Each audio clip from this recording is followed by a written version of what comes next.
খাটটা কি করলি দেখ, দেখা তুই দেখা আগে। শুধু এরকম করে টেনে নেবে আর শুধু নিচে নেমে গিয়ে বাবুকে কোলে নিয়ে বলবে খাটটা ঠিক কর না, খাটটা ঠিক কর না। খাটটা টেনে দেওয়ার সময় মনে থাকে না।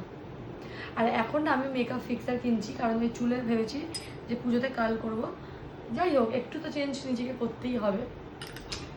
তো এই প্রথম জানলাম যে এই মেকআপের এত মামা বলছে একটা ছোট্ট বাটিতে 1 চামচ জল নেয়, ছোট স্টিলের বাটি নিয়ে আয়। এই বাটি কি নিয়ে দামড়া বাটি বাসন মেজে রেখেছি টেবিলের ওপরে, টেবিলটা নিয়ে যা তাড়াতাড়ি। টেবিলের ওপরে ছোট বাটি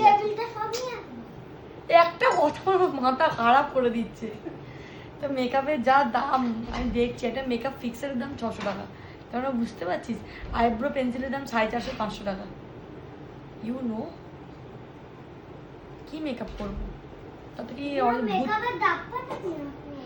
পুরো মেকআপের ডাব্বাটা নিয়ে আসবো? বাটি এনেছি, আসো এখানে।